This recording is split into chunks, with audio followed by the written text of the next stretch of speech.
ஆமா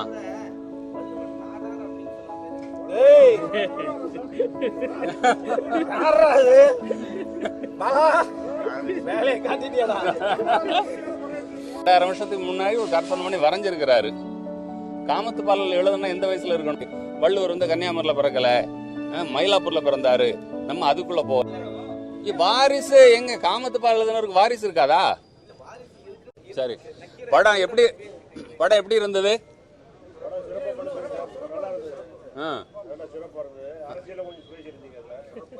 வள்ளுவரே அரசியல்வாதி தானே? ஆமா.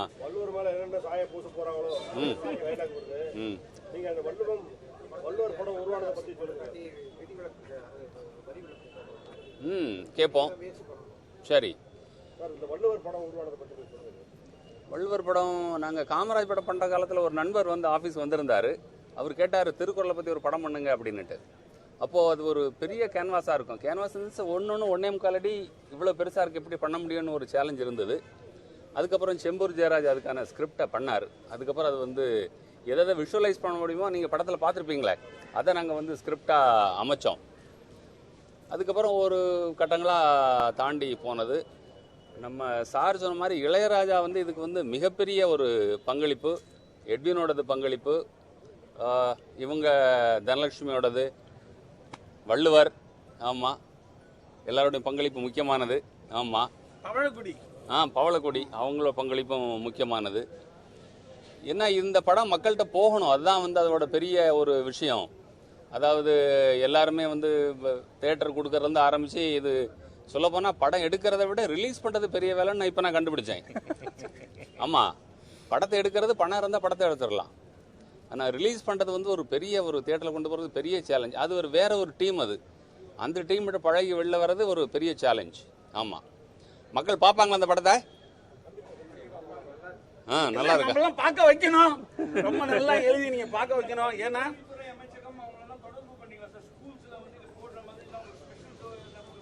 இந்த ஐடியா வந்த உடனே முதல்ல போய் கேட்டது வந்து மூப்பை சுவாமிநாதன் சாரை தான். நீங்க முதல்வர்கிட்ட வந்து ஒரு அப்பாயின்மெண்ட் வாங்கி கொடுங்க, ஏன்னா பெரியாருக்கு வந்து உதவி பண்ணாங்க, இதுக்கு உதவி பண்ணுங்கன்னு நாங்கள் போய் கேட்டோம். அது பரவாயில்ல, அதுக்கப்புறம் நாங்களே பணத்தை ரெடி பண்ணிட்டோம். இப்போ முதலமைச்சர்கிட்ட வந்து அந்த படத்தை பார்க்க சொல்லி கேட்டுக்கிட்டு இருக்கேன். அவர் இந்த படத்தை பார்த்தாருன்னா அது ஒரு பெரிய நிகழ்வாக வரும், மக்கள்கிட்ட போய் ஈஸியாக சேரும்னு நம்புகிறோம். ஆமாம், நீங்களும் எழுதுங்க அதை பற்றி. முதல்வர் இந்த படத்தை பார்க்க வேண்டும்.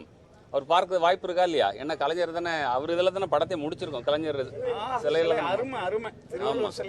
இல்லை அது ஒரு என்னங்க, வள்ளுவருக்கு வந்து என்னன்னா, இப்போ வள்ளுவர், இயேசு, புத்தர்லாம் ஒரே காலகட்டமாக கருதப்படுது. அப்போ எல்லாரும் என்ன நினைக்கிறாங்க, இப்போ ஒரு காலத்தில் தமிழை வந்து சுவீகாரம் பண்ணாங்க, எங்களுக்கு தான் தமிழ் உரிமை அப்படின்னுட்டு. வள்ளுவம் வந்து ஒரு மிகப்பெரிய தமிழ் அடையாளம்.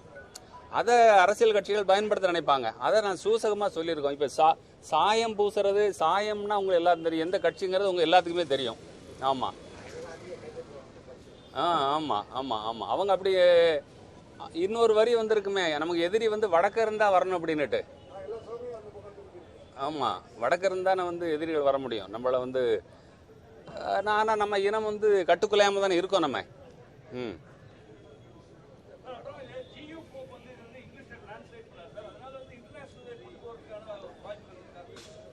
இல்லை ஆமாம், அது இது ஒரு ரிமைண்டர் தானேங்க உலகத்துக்கு வந்து. கிட்டத்தட்ட திருக்குறளா அது வந்து கிட்டத்தட்ட ஒரு மழுங்கி போன மாதிரி ஆயிடுச்சு. எல்லாரும் எடுத்து யூஸ் பண்ணிட்டாங்க. இப்போ இதுக்கு வந்து நம்ம ஒரு புதுசு நான் கொண்டு வந்துங்கிறதுக்காக இல்லை, இது ஒரு புது யுக்தி இது.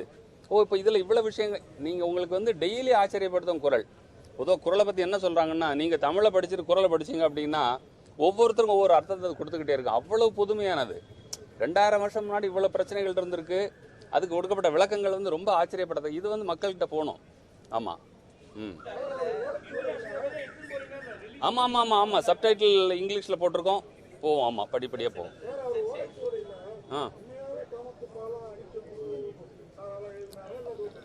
இல்ல அது கற்பனை, அது அவர் அப்படி சொல்றாரு. ரைட்டர் அப்படி எழுதியிருக்காரு. கேள்விதான் இங்க. ஆமா,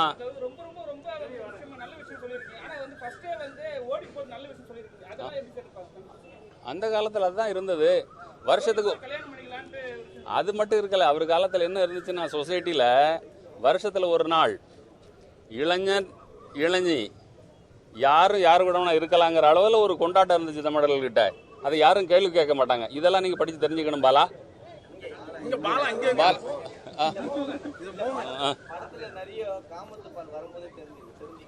அப்படியா? இல்ல இல்ல, உங்களுக்கு பிடிச்சிருந்ததா இல்லையா? ஆமா, உங்களுக்கு என்ன வச்சு 1330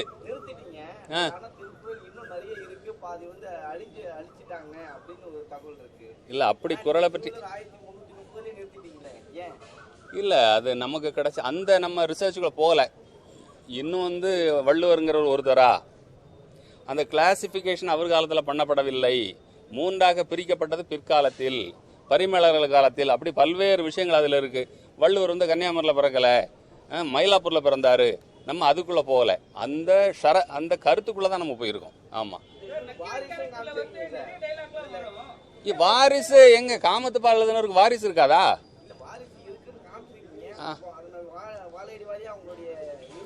ராஜராஜ சோழனுக்கு வாரிசு யாரு இருக்கா?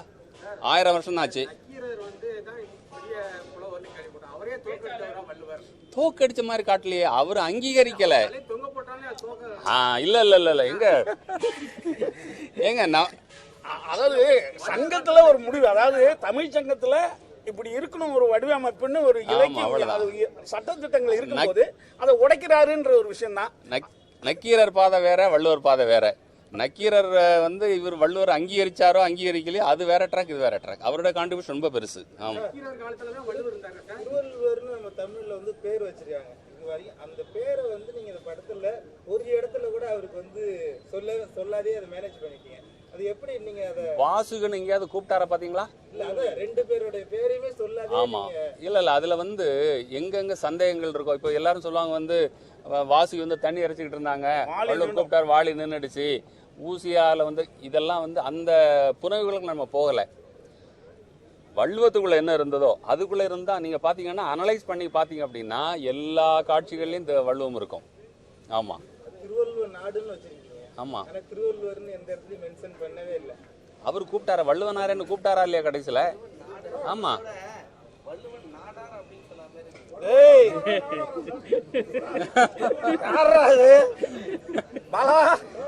வேலையை காட்டிட்டியாடா.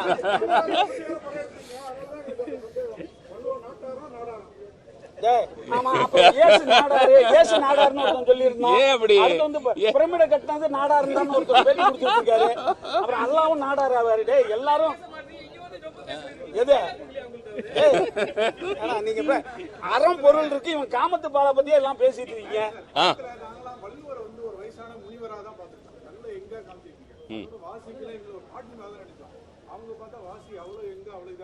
அதாவது அந்த வரைஞ்சவர் இருக்கார் இல்லையா, 2000 வருஷத்துக்கு முன்னாடி ஒரு கற்பனை பண்ணி வரைஞ்சிருக்கிறாரு.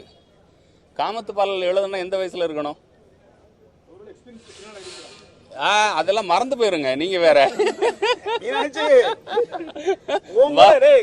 மறந்து போயிரும். ஆமா, அது பழைய நினைவு தான் பேராண்டிங்கிற மாதிரி ஆயிடும். ஆமா, இன்னொன்னு அந்த காலத்துல ஆயுளே குறைவா இருந்துச்சு தெரியும் இல்லையா?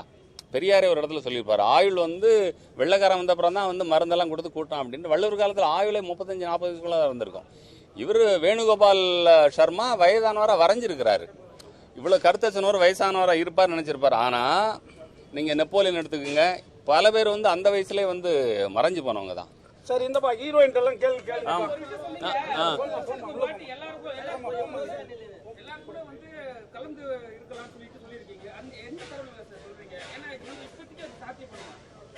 இப்போ இங்க அதை பத்தி நம்ம பேரம் பேசல. அந்த காலத்துல என்ன கலாச்சாரம் இருந்தது அப்படி நான் சொல்றேன் உங்களுக்கு. ஆமா, அப்படி இருந்தது. அந்த காலத்துல தான் அவர் கல்வனாமை கொண்டு வராரு, உடன்போக்கு இருக்கக்கூடாது, ஒருத்தனுக்கு ஒருத்திங்கிறது, அப்புறம் இதெல்லாம் கொண்டு வராரு அவரு. ஆமா, செம்பூர் ஜெயராஜ். எங்க இருக்கு? எங்க வரியா? ஆமா, குளிக்கிறது மெட்ராஸ்ல குளிக்க மாட்டேன். அடுத்த படத்துக்கு நீங்க எழுதுங்க. அதே போல சில இடங்கள்ல அந்த காலத்துல அவர்கள் அப்படின்னு பேசுவாங்க, மென்ஷன் பண்ணுவாங்க. சில இடங்கள்ல எல்லாரும் அவன் இவன் அப்படின்ற மாதிரி தான் இந்த ஜெனரேஷன் ஏத்த மாதிரி எழுதி. நான் அடுத்த படத்துல சரி பண்ணிக்கிறேன் அதை. வள்ளுவர் இதுல காவி உடை கட்டாம வெள்ளை உடை கட்டிருக்காரு. இப்ப நிறைய பிரச்சனை இருக்கு, காவியா வெள்ளையான்னு. நீங்க எந்த அடிப்படையில் அவர் வெள்ளை தான் இது பண்ணாரு இந்த இந்த காவி வந்து இந்த பிரச்சனை எப்போ ஆரம்பிச்சது உங்களுக்கு தெரியுமா? எவ்வளோ நாளாச்சு? ஒரு மனிதர் பீகார்லேருந்து கிளம்பி வந்து ஒரு பூணூல் போட்டவர் இந்த பிரச்சனை ஆரம்பிச்சிருக்கிறார். வள்ளுவர் ஃபோட்டோ பார்த்துருக்கீங்களா? வள்ளுவர் ஃபோட்டோ பார்த்துருக்கீங்களா நீங்கள்? கோவில் அவரை வந்து 2000 வருஷம் முன்னாடி ஃபோட்டோகிராஃபியே வரலீங்களே. இவங்க வந்து அதான் இப்போ தான் சொன்னேன் நான், அவங்களுக்கு தக்கபடி அவங்கள வடிவமைப்பாங்க. இவர் கிடைச்சா நல்லதாக இருக்கும், தமிழுக்கான அடையாளம் இருக்கு இல்லையா? இப்போ வடநாட்டிலேருந்து ஒரு எம்பி வந்து சிலையெல்லாம் கொண்டு போயிட்டு பனாரஸில் வச்சாரு தெரியுமில்ல உங்களுக்கு? அது மாதிரி தான் அவங்க அதை சுவீகாரம் பண்ண நினைப்பாங்க. நம்ம அடையாளத்தை அவங்களுக்கு வேண்டியது இருக்கு, ஹிந்தியை திணிக்கிற மாதிரி. சார் அப்புறம் வள்ளுவர் வந்து கல்லை ஒழிக்கணும் அப்படின்னு சொல்றாரு. கல்லு குடிக்கிறத ஒழிக்கணும். ஆமா, நல்லா நாட்டில் நடக்கணும். ஆமா. ஆனா இப்போ ஒருத்தர் மரம் ஏறி கல்லு படிச்சிருக்காரு, கல்லு கொண்டு வரணும் அப்படின்னு. யாரும் சொல்லிட்டு தெரியும், சீமானவர்கள் வந்து அப்படி பண்ணிருக்காங்க. ஆமா. பட் இந்த கருத்து வந்து எது கருத்தா இருக்குமா சீமானுக்கு? எப்படி இது கல்லை குடிச்சிட்டு எல்லாம் ரோட்ல படுத்து கிடக்க சொல்றாங்களா? இல்ல கேக்குறேன், சொல்றீங்களா கல்லை ஒழிக்கணும் சொல்றீங்க? இல்ல இந்த படம் எடுத்தே வந்து அரசியல் பேசுது இல்லையா? அவர் கல்லு இறக்குறாரு, அதுக்கு இதுக்கு இறக்குறாரு, குடிக்கிறாரு, எல்லாம் குடிக்கணும்ன்றாரு, ஊரெல்லாம் கல்லு கடையை திறக்கணும்ன்றாரு. ஆனா வள்ளுவர் வந்து கல்லு கடையை இருக்கக்கூடாது, அது பெரிய தப்புங்க. அது போதை பொருளை வந்து எப்படி நம்ம இது அங்கீகரிக்க முடியும்? இவர் தானே கல் உண்ணாமைன்னு வள்ளுவர் எழுதியிருக்காருல, அதுதான் நான் சொல்ல முடியும். இல்ல 2 வருஷத்துல இது நல்ல விஷயம் நீங்க கேட்குறீங்க, 2 விஷயம் தானே. ஆமா, இது கொஞ்சம் லேட்டா போதை ஏறும், அது உடனே ஏறும், அவ்வளவுதான் வித்தியாசம். தம்பி இப்ப அதை இருங்க, இப்படிதான் வாழணும்னு ஒரு மரபு இருக்கு, ஒரு இலக்கிய முறை இருக்கு, இப்படிதான் வாழணும், ஒரு ஒழுக்க நெறிகள்னு ஒண்ணு இருக்கு. அதுல இந்த கல் உண்ணாமை, சரக்கு அடிக்காமை, போதைப் பொருள் எல்லாம் பயன்படுத்தாமைன்னு இருக்கு. இதை மீறி சிலது நடக்கும், அதெல்லாம் உதாரணத்துக்கு எடுக்கக்கூடாது. ஏன் அப்படி அதெல்லாம் நடந்துகிட்டு இருக்க? ஏன் இது குடிக்காம இருந்தா நல்லது, குடிக்கிறாங்களா நம்ம அதை பேசக்கூடாது. இல்ல கல்லு வித்தா வந்து அரசாங்கத்துக்கு லாபம் கிடைக்காது இல்ல, அதனாலதான் நம்ம வந்து அவங்க சாராயம் விற்கிறாங்க. மேட்டர் புரியுதா உங்களுக்கு?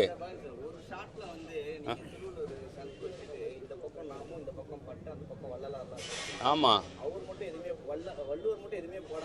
அதாவது இவங்க எல்லாத்துக்கும் புத்தி சொல்ல வேண்டியவருக்கு வந்து எந்த அடையாளமும் தேவையில்லை. இதுக்குள்ளதான் அடக்கணும்னு என்ன நினைக்கிறீங்க? அதெல்லாம் தாண்டி வரவர். அவருக்கு எந்த இசமும் வேண்டியதில்லை. இயேசுலாம் அதுக்கப்புறம் உள்ள காலங்க. ஆமா, என்ன ஒரு தரமான கேள்வியே வரலையே.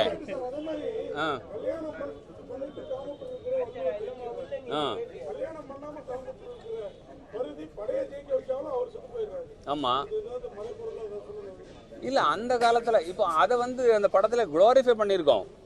அதாவது வள்ளுவரே சொல்லுவாரு வந்து, அம்பு வரும்போது கண்ணை மூடுறவன் கோழை அப்படிங்கிறாரு. கிட்டத்தட்ட போர்க்களத்தில் செத்து போறது ஒரு பெரிய நல்ல மாண்பா கருதப்பட்ட காலகட்டம் அது. வீரமரணம் அரசர்கள் அப்படி வச்சிருந்தாங்க. அரசர்கள் தங்களுடைய சுயநலத்துக்காக பொதுமக்களை வந்து போருக்கு பயன்படுத்தினாங்க. ஸோ அதை குளோரிஃபை பண்ணி வச்சிருந்தாங்க. இவன் போருக்கு போய் சாகட்டும், அப்பதான் நம்ம நிம்மதியா இருக்க முடியும் அப்படிங்கிறது அந்த கால மரபா இருந்தது. அதான்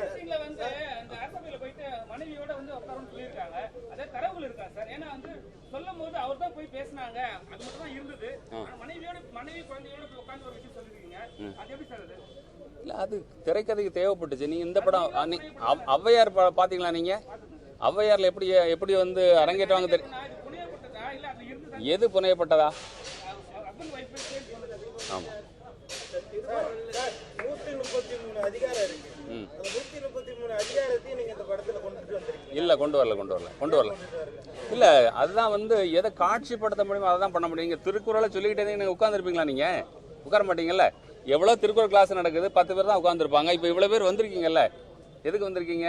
அது சுவைப்பட சொல்லணும், ஒரு ஆள் எழுதணும், ஒரு ஆள் கேமரா பண்ணணும், ஒரு ஆள் டைரக்ஷன் பண்ணணும், ஒரு ஆள் மியூசிக் போடணும், ஒரு ஆள் எடிட் பண்ணணும். இவ்வளவு வேலை இருந்தாதான் வந்து நீங்க எல்லாம் பாப்பீங்க. அதனால இது நவீன வடிவம், வள்ளுவரோட நவீன கனவு இது அப்படின்னு சொல்லியிருக்கேன். எப்படி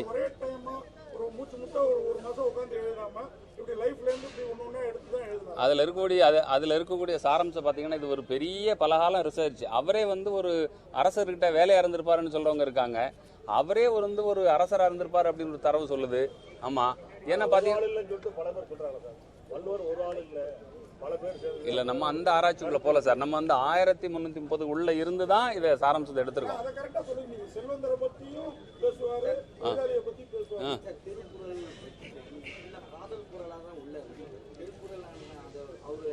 எதுலையுமே 2 வரியில வந்து கருத்துக்களை சொல்லுவாங்க.